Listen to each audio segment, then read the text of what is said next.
Deus seja louvado, meus irmãos e irmãs, por favor, se assentem. Vocês que estão assistindo de casa também, é um prazer poder adorar a Deus com a sua participação, ainda que seja no modo virtual. Juntos estaremos ouvindo a boa palavra do Senhor na última mensagem da série Diálogos, onde tratamos sobre o valor e a importância da oração. Hoje estaremos ouvindo a palavra Mudando Destinos. Nos basearemos no texto da primeira carta de Paulo a Timóteo, capítulo 2, versículos 1 até o 4. Paulo a Timóteo, capítulo 2, versículos 1 até o 4, assim diz a palavra do Senhor. Antes de tudo, pois, exorto que se use a prática de súplicas, orações, intercessões, ações de graças, em favor de todos os homens, em favor dos reis e de todos os que se acham investidos de autoridade, para que vivamos vida tranquila e mansa, com toda piedade e respeito. Isto é bom e aceitável diante de Deus, nosso Salvador, o qual deseja que todos os homens sejam salvos e cheguem ao pleno conhecimento da verdade. Amém. A carta de Paulo a Timóteo pertence a um conjunto literário bíblico denominado de cartas pastorais. É assim que os teólogos definem a carta de Paulo a Timóteo. Tanto a primeira, como também a segunda. Uma outra carta que compõe esse conjunto literário é a carta de Paulo a Tito. Timóteo era um jovem pastor que estava sendo instruído para pastorear a igreja numa cidade antiga chamada Éfeso. Por essa razão, a carta possui diversas orientações para líderes. Evidentemente que o Espírito Santo usou as palavras dessa porção sagrada para nos ensinar. Mas originariamente, a intenção de Paulo, a intenção do Espírito, era instruir Timóteo a respeito do pastoreio. E por causa disso, existem muitas orientações de liderança.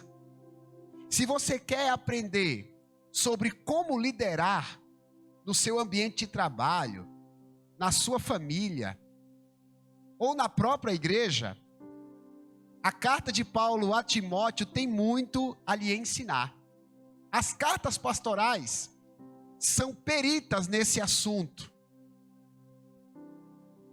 E quando Paulo está elencando diversas recomendações ao jovem pastor Timóteo, surge o assunto intercessão. Dentre as várias recomendações que o apóstolo faz a este homem de Deus, aparece o tema intercessão.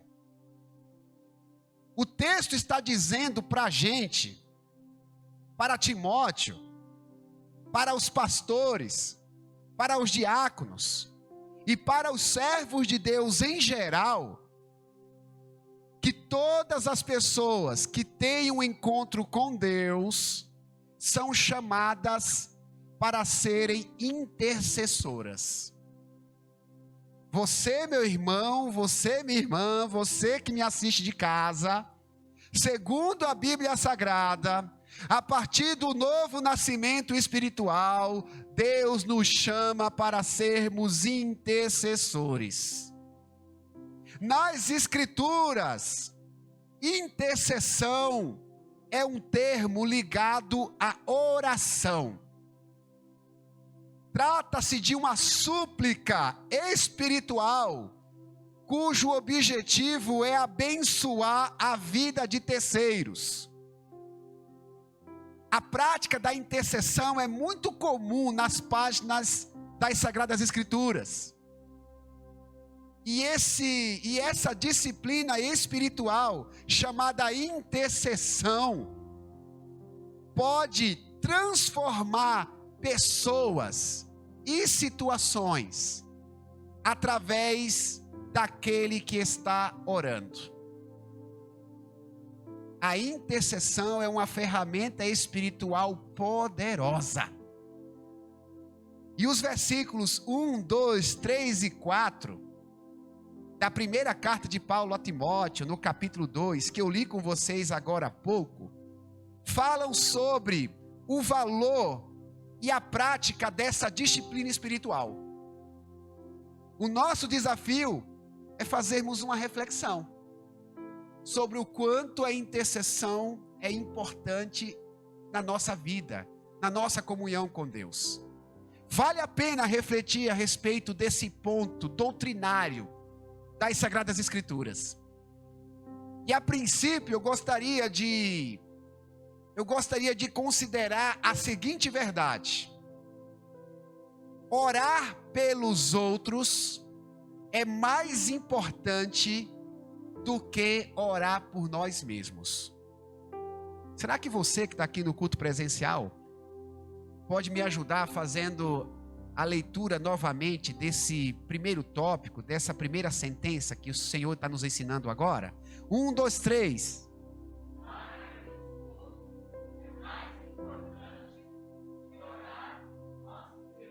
Amém. A intercessão, meus irmãos, não é um jeito diferente de orar. Compreenda bem. A intercessão não é uma oração diferente. À luz da Bíblia, a intercessão é um aspecto da oração que sugere interesse pelo bem-estar do próximo. A intercessão faz parte do conjunto de propósitos de quem dialoga com Deus. E sobre esse assunto, o versículo 1 do texto que a gente leu no início da mensagem, nos ensina a colocar a necessidade dos outros na frente das nossas necessidades. É por isso que aparece no texto a frase, antes de tudo. Se você ler o versículo 1 novamente, você vai descobrir que a primeira frase que aparece é essa. O contexto desta passagem é intercessão. E a primeira frase que surge é essa: antes de tudo.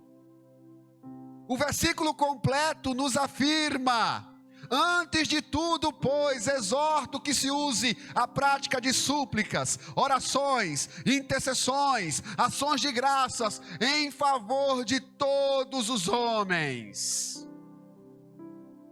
Na Bíblia, Nova Versão Transformadora, esse texto, antes de tudo, é interpretado da seguinte forma: em primeiro lugar. A maioria das Bíblias apresenta a frase, antes de tudo. A NVT, que também está correta na sua interpretação, mas ela apresenta algumas palavras diferentes para nós refletirmos sobre o propósito do texto, diz, em primeiro lugar. Antes de tudo, em primeiro lugar. A intercessão vem antes de tudo. É uma prioridade.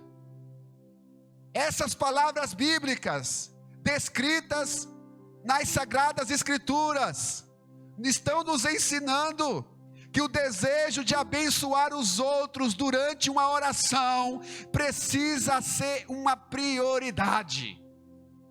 Quando dialogamos com Deus, a necessidade do próximo precisará estar acima das nossas necessidades. Precisamos pensar mais nos outros do que em nós mesmos quando estivermos orando. Isso é desafiador, porque culturalmente a religião nos estimula a orar por nós mesmos. Via de regra, nos debruçamos para clamar ao Senhor por conta das nossas crises existenciais. Quando estamos angustiados, nós oramos. Quando precisamos vencer uma batalha, nós oramos.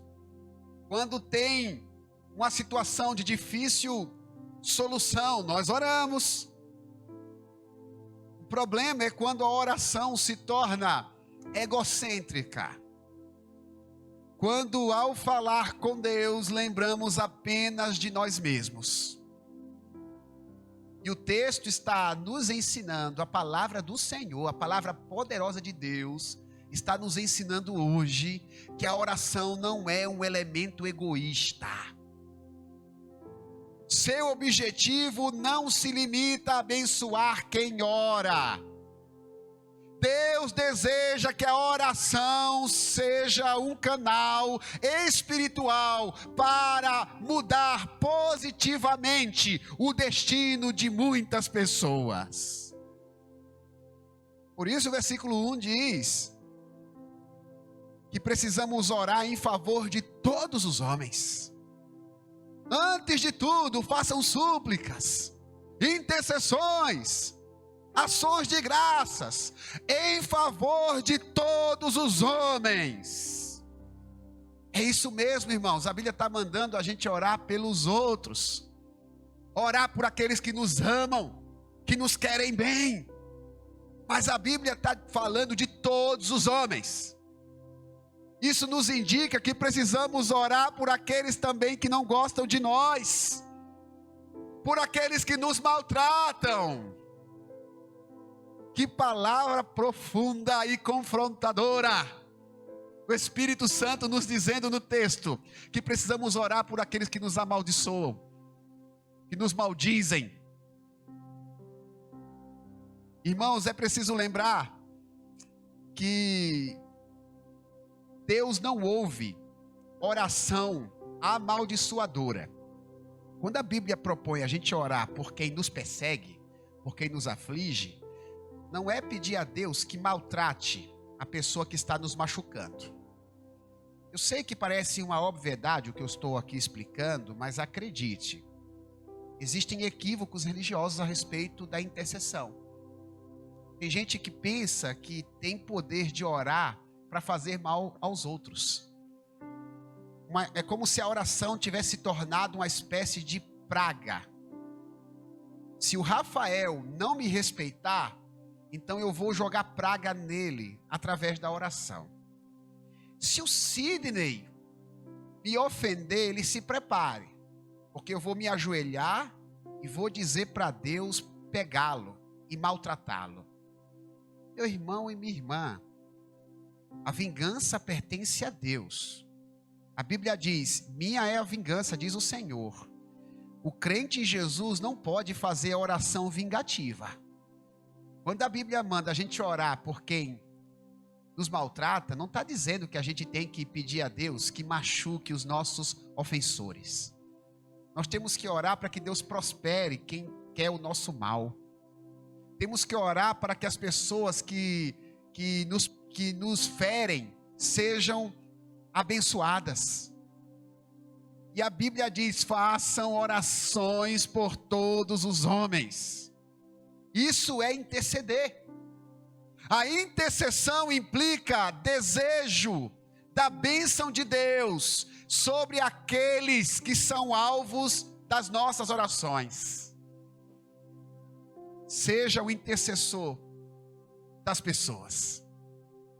Ore pelas pessoas, tanto aquelas que querem o seu bem, como também ore por aquelas que querem o seu mal. Interceder, meus amados, é algo maravilhoso, porque arranca do nosso coração o egocentrismo. Porque quando a gente intercede, durante o diálogo com Deus, a gente deixa de pensar em nós mesmos. Quando intercedemos pelos problemas dos outros, nós somos lembrados que o mundo não gira em torno das nossas necessidades. E outras pessoas são tão importantes quanto nós. Às vezes eu e você somos tentados a acreditar que somos vítimas deste mundo. Somos os únicos marginalizados da sociedade. Você acha que esse é um problema social do nosso tempo? Ser humano sempre foi assim em todas as épocas. Pedro, em uma das suas cartas, inclusive, ele reprova esse tipo de comportamento. Ele diz assim: meus irmãos, eu quero que vocês saibam que o sofrimento que vocês passam, os irmãos do mundo inteiro também passam. É que você muitas vezes se preocupa apenas com sua realidade. Você está tão concentrado nas suas dores que você não consegue ter empatia pela dor do seu próximo. Você acha que somente você enfrenta crises. Você pode ser tentado a achar que para você o combustível é mais caro. Parece que o arroz para você ele é mais inflacionado do que para os outros. Os problemas, irmãos, eles ocorrem nas pessoas do mundo inteiro. E quando a gente intercede, a gente lembra disso. A intercessão foge o nosso caráter. A gente ora por nós, verdade, precisamos apresentar nossas necessidades e demandas. Mas a gente também ora pelos outros. A gente lembra que os outros também passam por problemas. A intercessão é um bem que fazemos aos outros e a nós mesmos. Nossas necessidades não devem ser o único assunto das nossas conversas com Deus. Ao dialogarmos com Deus, precisamos investir tempo falando sobre o problema dos outros. O Senhor quer que os nossos diálogos com Ele incluam outras pessoas. Precisamos falar com Deus a respeito do sofrimento alheio. Deus nos chamou para sermos intercessores. Lembre-se disso. Quando você estiver ajoelhado orando, lembre-se de orar por aqueles que sofrem, de orar por aqueles que precisam de ajuda. Deus está esperando suas palavras em favor do próximo. Apenas lembrando o primeiro ensino dessa mensagem: orar pelos outros é mais importante do que orar por nós mesmos. O segundo ensino dessa mensagem nos apresenta a seguinte verdade: orar pelos outros é uma maneira de transformar a história. Vocês podem, por favor, me ajudar fazendo a releitura desse tópico? 1, 2, 3.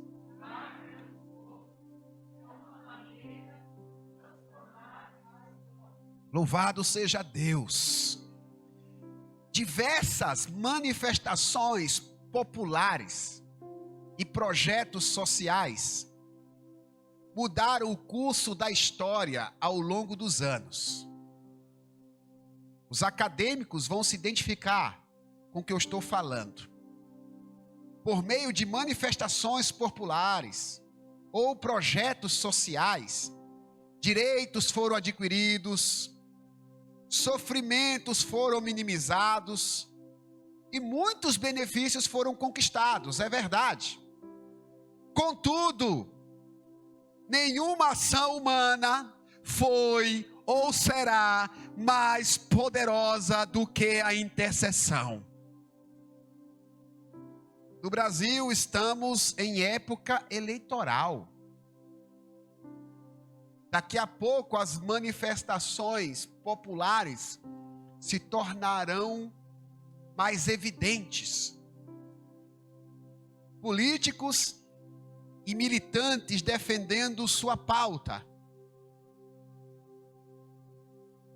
Esses homens se inspirando em outras pessoas que conquistaram através das suas ações humanas direitos e vitórias.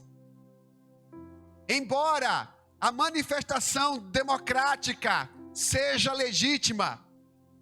E não há nenhuma proibição bíblica para esse tipo de ação. Eu e você, olhando para a palavra, precisamos reconhecer que a intercessão é uma ferramenta mais poderosa do que qualquer manifestação dos homens. Paulo recomenda a Timóteo, no versículo 2, que nós devemos orar pelas autoridades constituídas. Está lá no texto. Temos que orar em favor dos reis e de todos que se acham investidos de autoridade. É curioso a gente pensar nesse texto, porque na época em que Paulo escreveu essas palavras, a igreja era perseguida pelos governantes. Os governantes não eram simpáticos à igreja. Nesse período, o povo de Deus era numeroso. Paulo, com a influência que tinha sobre os cristãos, poderia fazer um levante, um motim, uma revolução. E a recomendação do apóstolo é para que a igreja orasse pelos governantes. A igreja tinha o dever de interceder pelos seus perseguidores, para que Deus os transformasse. Isso não quer dizer que nós temos que concordar com tudo que as nossas autoridades fazem. Nem todas as leis promulgadas pelo Congresso são aprovadas por Deus. Mas à luz da Bíblia, o nosso papel é interceder por aqueles que nos governam. Mesmo que nós não sejamos simpáticos ao modo deles administrarem. Mesmo que suas ideologias sejam diferentes das nossas. Podemos sim discordar veementemente das suas ideias. Podemos nos contrapor quando suas propostas ferirem os princípios bíblicos. Mas segundo a Bíblia, o nosso papel é interceder por aqueles que estão investidos de autoridade. Eu não sei vocês taubateanos, qual foi o candidato a prefeito que vocês escolheram nas urnas 2 anos atrás. Eu não sei se o seu candidato ele ganhou. Eu não sei se o atual prefeito era aquele que você queria. Mas a Bíblia diz que ele tem autoridade concedida por Deus. E nós precisamos orar pelo prefeito da nossa cidade. Temos que orar pelo governador do estado. Temos que orar pelo presidente da república. Temos que orar pelos senadores. Temos que orar pelos deputados. Temos que orar pelos ministros do STF. Concordando ou não com a postura desses homens. O papel da igreja não é xingá-los. O papel da igreja não é desrespeitá-los. O papel da igreja é interceder por eles. A igreja de Cristo é composta por cidadãos que têm seus direitos preservados. E é legítimo que um membro da igreja, no seu dia a dia, tenha suas preferências políticas. Contudo, os princípios bíblicos não podem ser feridos. O crente em Jesus, ele intercede pelos governantes sempre. Ele os respeita. Independentemente de quem esteja no poder, a Bíblia nos ensina a interceder. Sabe por quê, irmãos? Porque a intercessão muda corações, ela muda a história. Ela muda sim. E Paulo está acreditando nisso no período dos imperadores cruéis. Paulo está falando isso na época onde os imperadores eram psicopatas, tais como Nero. Um homem que feriu a própria mãe. Um homem que, segundo os historiadores, era um louco. Paulo está dizendo: orem, intercedam por aqueles que estão em eminência. Oremos pelas autoridades, porque Deus pode mudar o curso da história quando a gente está conversando com Ele. A intercessão também é muito útil, amados, no ambiente de trabalho. Sabe aquele chefe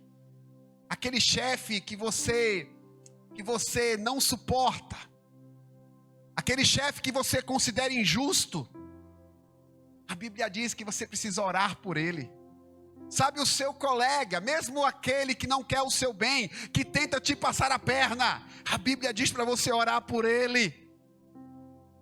Se orarmos pela empresa que a gente trabalha, pelos patrões, chefes e colegas, o ambiente pode se tornar mais leve aonde a gente trabalha. O ambiente onde você trabalha é pesado, põe leveza nesse negócio intercedendo, irmãos. Você tem a arma da intercessão em suas mãos. A intercessão também é muito útil para aliviar o sofrimento alheio. Quantas vezes nos compadecemos ao vermos pessoas marginalizadas, doentes e desamparadas? Já aconteceu com você de passar pela rua e sentir piedade de uma pessoa abandonada? Já aconteceu com você de sentir dó por uma pessoa que há anos está esperando uma cirurgia no Sistema Único de Saúde? A situação dela é grave, mas ela continua na fila de espera. Você já sentiu dó de uma pessoa desfavorecida? Uma pessoa desempregada, uma pessoa que está sofrendo? Quantas vezes nós nos sentimos impotentes por não podermos ajudá-las? Mas a Bíblia nos autoriza a interceder por elas. Se nós orarmos por essas pessoas, Deus pode mudar o curso da história da vida delas. Se fizermos uso da oração, o Senhor mudará a sorte de muita gente. Que coisa impressionante! A biografia de muitas pessoas pode ser alterada se nós orarmos. O destino de muita gente pode ser melhorado se a gente interceder. Por isso que Tiago 5,16, na parte B, diz que nós temos que orar uns pelos outros. Orai uns pelos outros para serem curados. A oração de um justo pode muito em seus efeitos, disse Tiago. Quando você se sentir impotente e não puder ajudar alguém que está sofrendo, lembre-se que você é um intercessor. Tranque a porta do seu quarto e vá orar por essa pessoa. Seus limites humanos já foram alcançados, não há nada mais que você possa fazer. A intercessão continua à disposição. A intercessão, meus amados, é terapêutica. Ela inclusive tem o poder de curar. Uma pessoa doente pode ser curada. Essa semana, num dos pequenos grupos que eu tive o prazer de participar, uma pessoa que não é aqui do nosso meio, que não é da congregação Promessa Taubaté, estava contando um testemunho sobre oração. A pessoa estava dizendo que em dado momento ela foi diagnosticada com câncer de mama. Obviamente ela ficou abatida, triste, desesperada. Mas sendo uma pessoa crente, pediu intercessão da igreja. A igreja orou por ela. O povo de Deus suplicou em favor da sua cura. Um dos exames com o seu médico, ela recebeu uma notícia diferente. Segundo ela, no seu testemunho lá no pequeno grupo, o médico demorou alguns minutos para poder se explicar sobre o que estava acontecendo. Porque foi diagnosticado que o câncer não mais estava no seu corpo. Deus havia curado. Deus havia curado. Essa pessoa estava num dos pequenos grupos, o nome dela é Edna. Até disse, vá na igreja um dia, irmã, por favor. E sabe, eu tenho a oportunidade de dizer à igreja que você é a pessoa que Deus curou.